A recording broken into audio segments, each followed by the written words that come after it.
Welcome everyone, I am doctor Nisha Singh. आज की इस वीडियो में हम अपने चैप्टर फ्यूल की एक अगली वीडियो को कंटिन्यू करेंगे which is calorific value of fuel. इससे पहली वीडियो में हमने देखा था कि फ्यूल क्या होते हैं, उनकी क्या बेसिक प्रॉपर्टीज़ होती हैं। तो जो फ्यूल हैं उनकी एक इम्पॉर्टेंट प्रॉपर्टी होती है जिसको हम कहते हैं कैलोरीफिक वैल्यू। तो आज इसी कैलोरीफिक वैल्यू पर हम बात करेंगे, इसकी टाइप्स को समझेंगे, कितने टाइप की कैलोरीफिक वैल्यू होती है और उस कैलोरीफिक वैल्यू को हम किस तरीके से डिफाइन कर सकते हैं और कैसे हम इसको कोरिलेट कर सकते हैं। तो जो कैलोरीफिक वैल्यू है ये किसी भी फ्यूल के कंबशन में रिलीज होने वाली एनर्जी का मेजरमेंट है।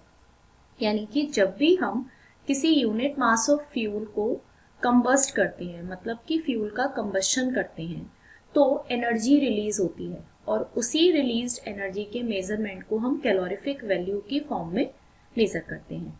तो दैट मीन्स जिस फ्यूल की कैलोरीफिक वैल्यू जितनी ज़्यादा होगी उसका मतलब है उस फ्यूल से रिलीज होने वाली एनर्जी उतनी ही ज़्यादा है। दैट मीन्स वो फ्यूल एक गुड क्वालिटी ऑफ फ्यूल की कैटेगरी को कंप्लीट करता है। तो देखते हैं कैलोरीफिक वैल्यू क्या होती है। इसको हम डिफाइन कर सकते हैं, it is the number of units of heat evolve during complete combustion of unit mass of fuel. यानी अगर हम किसी भी फ्यूल के यूनिट मास की बात करें तो यूनिट मास हम ग्राम में ले सकते हैं। मान लीजिए हमारे पास है 1 ग्राम। हम किलोग्राम में ले सकते हैं। मान लीजिए हमारे पास है 1 किलोग्राम। तो हम जितना भी यूनिट मास ऑफ फ्यूल ले रहे हैं उस यूनिट मास ऑफ फ्यूल के कंप्लीट कंबशन से रिलीज होने वाली जितनी भी एनर्जी होगी उसके मेजरमेंट को हम कहते हैं फ्यूल की कैलोरीफिक वैल्यू। अगर हमने फ्यूल को ग्राम में लिया है तो उस कैलोरीफिक वैल्यू का मेजरमेंट हम कैलोरी पर ग्राम की फॉर्म में कर सकते हैं। अगर वो किलोग्राम में हुआ है तो निकलने वाली जो एनर्जी होगी उसको हम पर किलोग्राम मेजर कर सकते हैं। तो इसी मेजरमेंट को हम कह रहे हैं कैलोरीफिक वैल्यू ऑफ फ्यूल। मतलब जितनी भी एनर्जी रिलीज हुई है हीट की फॉर्म में वो उस एनर्जी का मेजरमेंट हो गया। अब जो कैलोरीफिक वैल्यू ऑफ फ्यूल है, इस कैलोरीफिक वैल्यू को हम डिफरेंट कैटेगरी में डिवाइड कर सकते हैं। यानी कि फ्यूल की कैलोरीफिक वैल्यू को हम देखते हैं किस तरीके से डिवाइड करेंगे। अगर हम इस कैलोरीफिक वैल्यू की टाइप्स की बात करें तो कैलोरीफिक वैल्यू को हम 2 कैटेगरी में डिवाइड करते हैं, जिसमें से एक कैटेगरी हमारे पास आती है high calorific value. One is high calorific value जिसको हम HCV भी कहते हैं, HCV। और दूसरी हमारे पास होती है लो कैलोरीफिक वैल्यू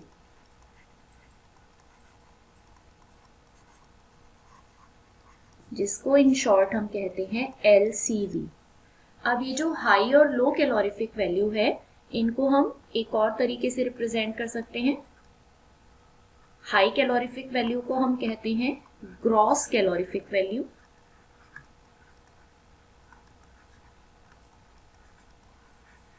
और इसको हम रिप्रेजेंट करते हैं GCV से। और लो कैलोरीफिक वैल्यू को हम कह सकते हैं नेट कैलोरीफिक वैल्यू।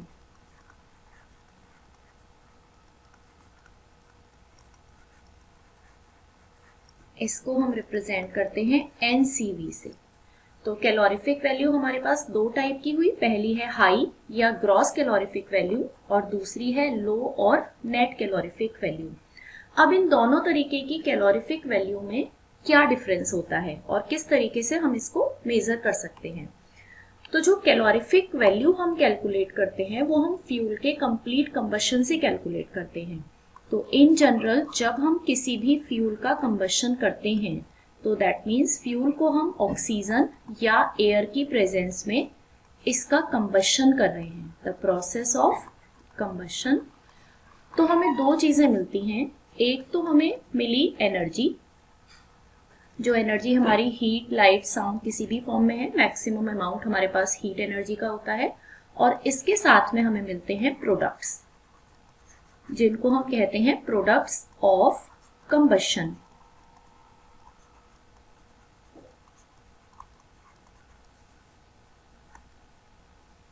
अब हमारी दोनों टाइप की कैलोरीफिक वैल्यू इस प्रोडक्ट ऑफ कंबशन के मेजरमेंट पर डिपेंड करती है। यानी अगर हमारे पास एक फ्यूल का पीस है और इस फ्यूल के पीस का हम कंबशन कर रहे हैं, हमने इसको एक क्रूसिबल या किसी एक कंटेनर के अंदर रखा हुआ है और हम अपने फ्यूल का कंबशन कर रहे हैं, इसको हीट प्रोवाइड कर रहे हैं डायरेक्ट फॉर्म में या इनडायरेक्ट फॉर्म में। तो इस फ्यूल का जब कंबशन होगा तो ये फ्यूल की बर्निंग स्टार्ट होगी। इसको मैंने इस तरीके से रिप्रेजेंट कर दिया कि ये फ्यूल की बर्निंग स्टार्ट हो रही है। अब हमारे पास दो कंडीशन है। जब भी हम फ्यूल से रिलीज होने वाली एनर्जी की बात करते हैं तो उस एनर्जी के मेजरमेंट को हमें लो और हाई कैलोरीफिक वैल्यू की फॉर्म में करना होता है। तो पहली कंडीशन तो हमारे पास होती है कंप्लीट कंबशन। कंप्लीट कंबशन, इस कंप्लीट कंबशन का मतलब क्या है कि जो रिएक्शन हमने ऊपर लिखी है इस रिएक्शन का कंप्लीट हो जाना। जब तक ये रिएक्शन प्रोसीड हो रही है तब तक रिलीज होने वाली एनर्जी का जो मेजरमेंट होता है उसको हम कहते हैं लो कैलोरीफिक वैल्यू। फिर से बता रही हूं कि जब तक हमारा फ्यूल जल रहा है यानी फ्यूल का कंबशन हो रहा है तो उस कंप्लीट कंबशन तक रिलीज होने वाली जो एनर्जी है उस एनर्जी को हम कहते हैं लो कैलोरीफिक वैल्यू LCV, या इसको हमने कहा NCV, नेट कैलोरीफिक वैल्यू। यानी अगर हम एनर्जी का मेजरमेंट केवल अपनी कंप्लीशन ऑफ रिएक्शन तक कर रहे हैं तब तक। लेकिन इस रिएक्शन में हमने जो भी प्रोडक्ट हमारे बने उनको हमने as it is drop out कर दिया, उनके टेम्परेचर को हमने मेजर नहीं किया। अब हमारे पास दूसरी कंडीशन आती है कि अगर हमारा फ्यूल कंप्लीटली कंबस्ट हो चुका है, दैट मीन्स रिएक्शन पूरी हो चुकी है, अब कोई रिएक्शन नहीं हो रही, लेकिन जिस पॉइंट पर रिएक्शन कंप्लीट हुई उस पॉइंट पर हमारे जो प्रोडक्ट ऑफ कंबशन है ये product of combustion high temperature पर प्रेजेंट होते हैं। तो अगर कंप्लीट कंबशन से रिलीज होने वाली जो एनर्जी है LCV या NCV, उसमें हम सेकेंड टाइप की एनर्जी यानी कि इसको हम कहेंगे टेम्परेचर ऑफ, या हम इसको लिख सकते हैं हाई टेम्परेचर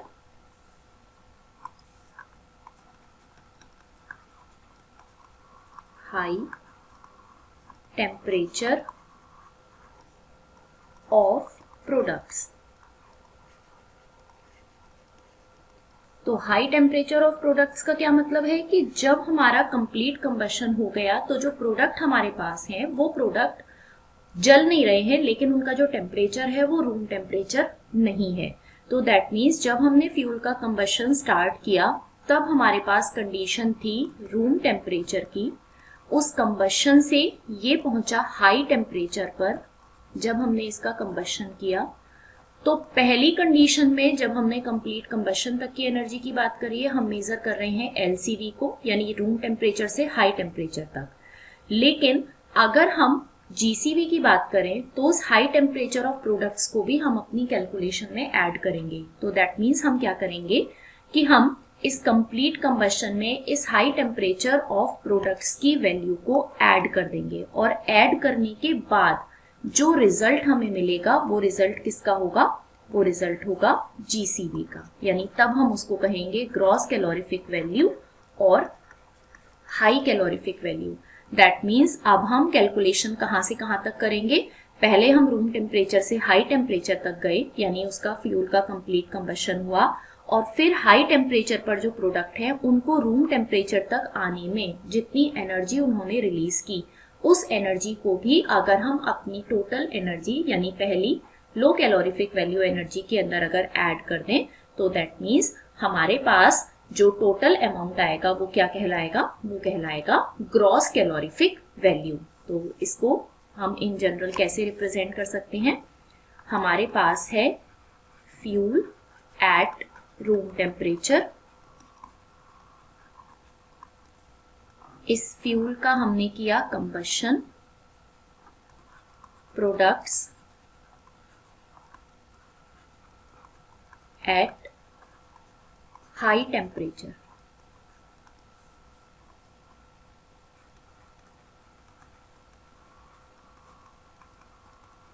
इस पूरे कंबशन के प्रोसेस में सपोज रिलीज होने वाली एनर्जी है E1, इतनी एनर्जी रिलीज हुई। दूसरी कंडीशन हमारे पास है कि अगर हम अपने प्रोडक्ट्स के टेम्परेचर को दोबारा रूम टेम्परेचर तक कूल डाउन करते हैं, कूलिंग, और इस कूलिंग के प्रोसेस में अगर रिलीज होने वाली एनर्जी है E2, तो अब हम E1 और E2 के रिस्पेक्ट में GCV और NCV को कैसे अंडरस्टैंड करेंगे। जो NCV हमारे पास है, जिस NCV को हम लो कैलोरीफिक वैल्यू भी कह रहे हैं, यानी NCV और LCV, ये किसके इक्वल हो जाएगा, ये इक्वल होगा केवल रिलीज होने वाली पहली एनर्जी E1 के इक्वल। लेकिन अगर हम बात करें GCV की, जिसको हम कह रहे हैं हाई कैलोरीफिक वैल्यू, तो ये किसके इक्वल हो जाएगा, E1 प्लस E2 के इक्वल हो जाएगा। यानी दोनों रिलीज होने वाली एनर्जी, पहली एनर्जी जो कंबशन में रिलीज हो रही है और दूसरी एनर्जी जो प्रोडक्ट के वापस रूम टेम्परेचर तक आने में रिलीज हो रही है, अगर इन दोनों को हम प्लस कर दें तो हमारे पास मेजरमेंट होगा किसका, GCV का। तो आई होप इतना पोर्शन क्लियर हो गया है कि हम किसको NCV कह रहे हैं और किसको हम GCV कह रहे हैं। यानी हम दो तरीके की एनर्जी की बात यहाँ पर कर रहे हैं। अब इसको कैसे डिफाइन करेंगे, तो पहली है हमारे पास हाई और gross calorific value. It may be defined as total amount of heat produced when one unit of the fuel has been burnt completely, यानी कि उसका complete combustion हुआ, and the products of combustion have been cooled at room temperature। तो पहले हमने room temperature से higher temperature तक fuel को कंबस्ट किया और हायर टेम्परेचर से वापस बचे हुए प्रोडक्ट्स को हम कहाँ लेकर आए, रूम टेम्परेचर पर लेकर आए। तो यहाँ पर हम दोनों तरीके की एनर्जी को ऐड कर रहे हैं, E1 और E2 दोनों को। लेकिन इसके अगेंस्ट अगर हम लो कैलोरीफिक वैल्यू की बात करें तो इसको हम कैसे डिफाइन करेंगे, it is the net heat produced when unit mass of the fuel is completely burned, यानी उसका कंप्लीट कंबशन हो and the products of combustion are allowed to escape. That means उन प्रोडक्ट्स को एज इट इज छोड़ दिया जाए, उसके वापस रूम टेम्परेचर तक आने वाली एनर्जी को अगर हम कैलकुलेट ना करें तो तब हम इस कैलोरीफिक वैल्यू को क्या कहते हैं, लो और नेट कैलोरीफिक वैल्यू। तो आई थिंक आपको ये दोनों पोर्शन क्लियर हो गए होंगे कि क्या हमारे पास हाई कैलोरीफिक वैल्यू है और क्या हमारे पास लो कैलोरीफिक वैल्यू है। दोनों में ही हम यूनिट मास ऑफ फ्यूल को कंसिडर कर रहे हैं, और वो यूनिट मास चाहे हम ग्राम में लें या किलोग्राम में या फिर और किसी यूनिट की फॉर्म में। अब आगे देखते हैं कि इन दोनों टाइप की कैलोरीफिक वैल्यू में कोई रिलेशन होता है क्या। तो जो GCV और NCV है, यानी हाई और लो कैलोरीफिक वैल्यू, इस GCV को हम हाई कैलोरीफिक वैल्यू यानी HCV भी कहते हैं और NCV को हम LCV कहते हैं। तो जब भी हमारी कोई प्राइमरी कैलकुलेशन होती है, यानी कोई भी ऐसा मेथड जिससे हम कैलोरीफिक वैल्यू कैलकुलेट कर रहे हों, तो हमारी प्राइमरी कैलकुलेशन हमेशा इस GCV या HCV के लिए होती है। इस GCV या HCV को कैलकुलेट करने के बाद फिर हम इससे LCV या NCV की कैलकुलेशन कर सकते हैं। तो दो अलग अलग फॉर्मूले यूज करते हैं, जिसमें से पहला फॉर्मूला है फॉर कैलकुलेशन ऑफ NCV और LCV, NCV और LCV, it is low calorific value, that will be equal to GCV minus latent heat of water vapour formed.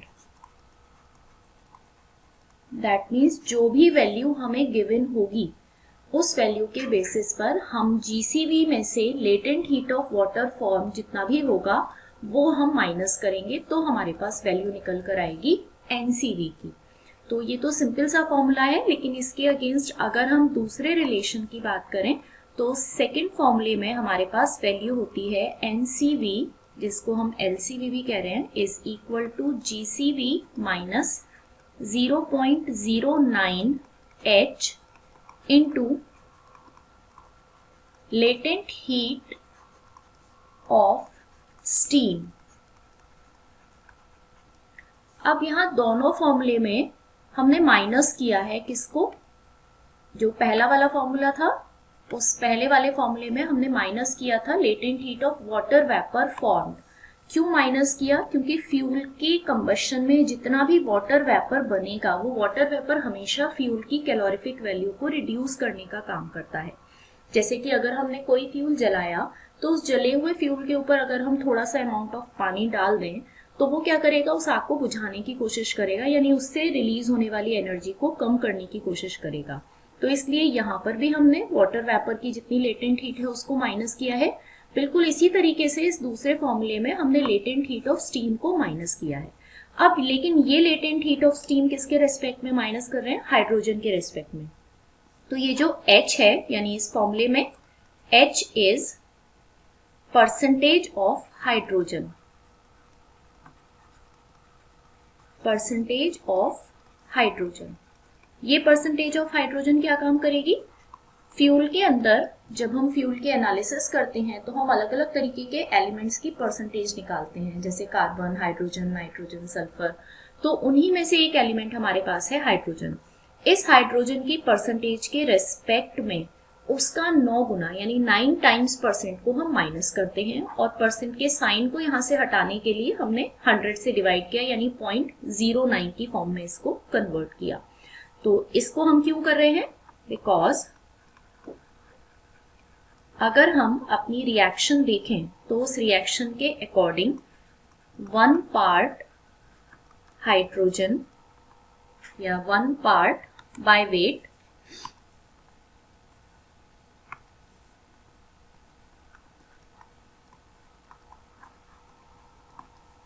of hydrogen produces 9 parts by weight of water। एक part hydrogen by weight अगर हम लें तो वो 9 part of water की formation करेगा। तो इसीलिए हम अपने इस फॉर्मूले को कैसे मेंशन कर सकते हैं, या हमने जो वैल्यू लिखी है उसको हम कैसे अंडरस्टैंड कर सकते हैं कि अगर सपोज करिए हम एक रिएक्शन की बात करें, हमारे पास है H plus O2, 2H2 plus O2, और फॉर्मेशन हुई 2 वाटर मॉलिक्यूल्स की 2H2O। तो अगर हम इन सबके अमाउंट को बाय वेट कंसीडर करें तो हाइड्रोजन का वेट 1 और टोटल 4 हाइड्रोजन है, तो 4 प्लस 32। और यहाँ से जो हमारा वाटर मॉलिक्यूल है, अगर हम इसके वेट की बात करें तो ये हमारे पास कितना होगा? ऑक्सीजन का 16 और हाइड्रोजन का 2, दोनों मिलाकर तो 18 इंटू 2 यानी कि 36। तो अगर 4 पार्ट हाइड्रोजन से 36 पार्ट वाटर की फॉर्मेशन हो रही है बाय वेट, तो यहाँ से हम निकाल सकते हैं 1 वेट के लिए, यानी 1 पार्ट ऑफ हाइड्रोजन कितने वाटर की फॉर्मेशन कर रहा है? 36 बाय 4 इट इज 9। तो 9 पार्ट्स बाय वेट वाटर की फॉर्मेशन करता है। तो अगर फ्यूल के अंदर by weight 1 part hydrogen present है तो वो 9 पार्ट वाटर मॉलिक्यूल की फॉर्मेशन करेगा। इसलिए हमने अपने फॉर्मूले में से -9 की फॉर्म में हाइड्रोजन की परसेंटेज से इसका कन्वर्जन किया है। ठीक है, तो इसको थोड़ा सा और क्लियर करने के लिए एक छोटा सा एग्जाम्पल यहाँ पर ले लेते हैं कि सपोज हमारे पास एक फ्यूल है, कोई भी गिवन फ्यूल, जिस फ्यूल के लिए हमने कैलोरीफिक वैल्यू की कैलकुलेशन की और क्वेश्चन में हमें GCV मान लीजिए गिवन है 1000 कैलोरी पर ग्राम, ये हमें गिवन है। और ऐसे ही हमें हाइड्रोजन परसेंटेज गिवन है। सपोज हमने कहा कि हमें 5% हाइड्रोजन फ्यूल के अंदर दिया हुआ है। अब हमें अपने फॉर्मूले के लिए लेटेंट हीट ऑफ वाटर और चाहिए, तो ये भी अगर हमें क्वेश्चन में गिवन हो, latent heat of steam it is 587 calorie पर ग्राम।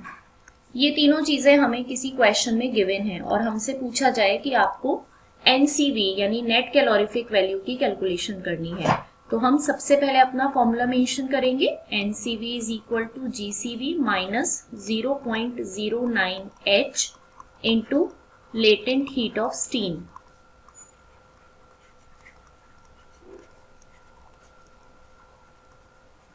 अब इस फॉर्मूले में सारी वैल्यूज प्लेस करते जाएंगे। तो GCV is 1000 minus 0.09 into H। H क्या है? हाइड्रोजन परसेंटेज, तो हम इसको एज इट इज रखेंगे 5। ये जो परसेंट का साइन है इसको हटाने के लिए हम अपने फॉर्मूले में ऑलरेडी 100 से डिवाइड कर चुके हैं, तो हमने 9H की जगह 0.09H कर दिया है। Into latent heat of steam हमारे पास हुआ 587।